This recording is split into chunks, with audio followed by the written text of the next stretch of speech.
Don't let your muzzle go across the guy in front of you. Right. Or Yeah, I messed up.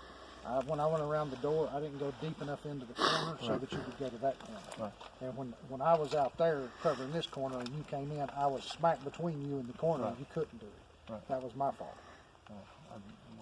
Okay, so if you have a breacher, it could be somebody just turning a knob and opening the door. Check it first. It could be somebody kicking the door. It could be somebody with a sledgehammer. It could be somebody with a ram. More than likely, we're not going to have a ram.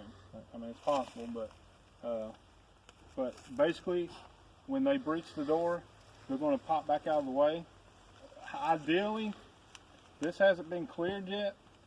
If you can, it's best to kick the door and come back this way and let him go on in, because if you come across this way, you're exposed before he can check and see, before he's making entry. So basically, if you kick that door and you go this way, it's possible that you could get someone in the back shot of the corner because it's not been cleared yet. But if you can breach the door, bam, and Jeff and them's in there, I've at least got a little bit of cover right here and not exposing myself as much as if I were. If you had to, I guess you would have to, but if all possible, try to stay in this, behind this cover. This is covered right now. You see what I'm saying? Right. So there may be a scenario where you can't do that. So let's try that and see how it works, because this is stuff we're going to have to try and work out how we're going to do it as a team. There's 100 different ways to do these things. So we need to find out our techniques that we're going to do in different scenarios. Okay, anything you want to think of different? No, I think But yeah, it could be a ram. It could be a sledgehammer. When we used to do it, we had a breacher, and the breacher would come up, ram the door, and that's the way they would do it. They would go on in, because you don't want your breacher. I mean, he's holding a ram, not a gun. There was times that the ram went. Some people do that. They'll ram it and just let the ram go. And but still, that guy doesn't have his weapon ready. You know, you want a guy. The first guy going in needs to have his weapon ready and ready to go on target as soon as that. And also, which we've not gotten into it, and depends if you use a distraction device. Breach the door, pop in a flashbang, then go. That gets a little bit more difficult because you have more moves to go through, but it is a little bit more effective because it overloads their sensory, their vision, their hearing. And I don't know if you guys been in the room with a flashbang? Oh yes. And you can feel. Oh yes. You can feel the concussion on your chest and your vision and your hearing, and you can see how it disorients somebody. You're very disoriented. Yeah.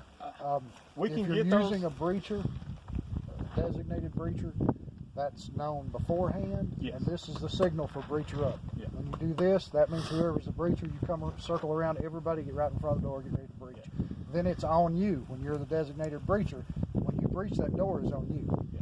Before you even come into the during your plan, if you have a plan, or if you're approaching this and you say, okay, as a team, you want to designate somebody that's going to do the breaching if he calls for a breach. Right. And then you'll know what your job is.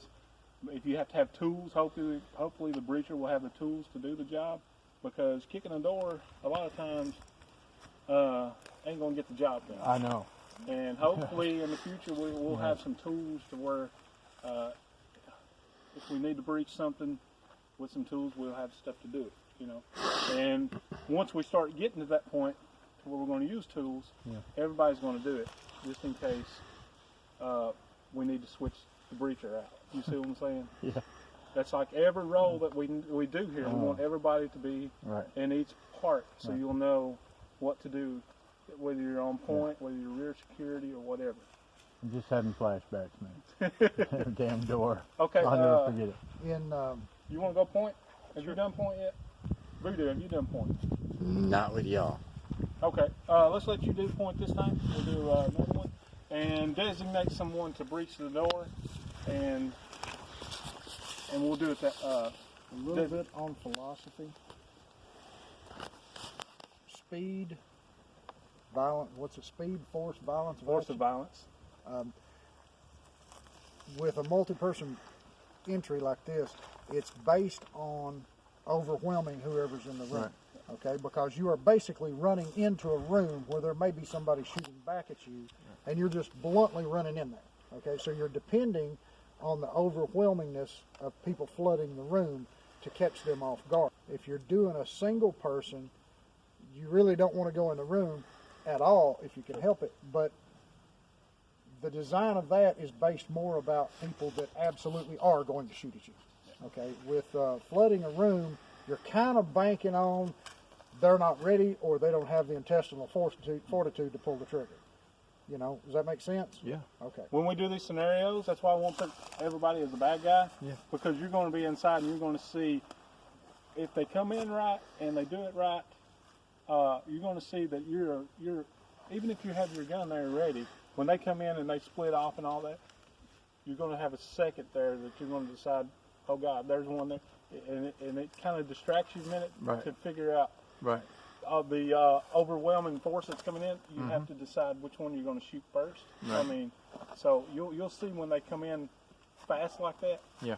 how it's harder to decide, pick you a target and shoot it. When it's single person, at the very best, on a single person, you have a 60% chance of success. Right. You have a 40% chance you're going to get shot. Yeah. That's on single person. Multi-person kind of depends on your quarry a little bit. Right. Okay. All right. Voodoo, you want to do the point and Yeah. designate you a breacher and let them breach, and then the other team. The breacher should end up being the rear security.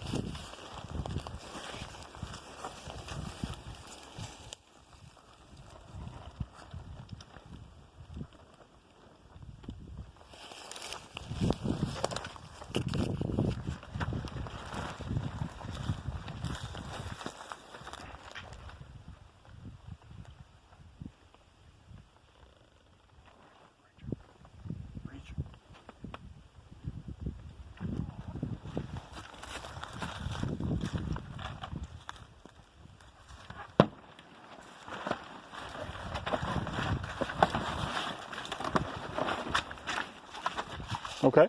All right. Clear. Clear.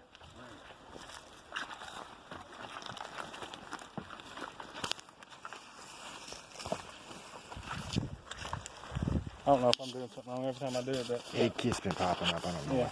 I don't know what to all right. do. Let's put it into a multi-room building. There's no door to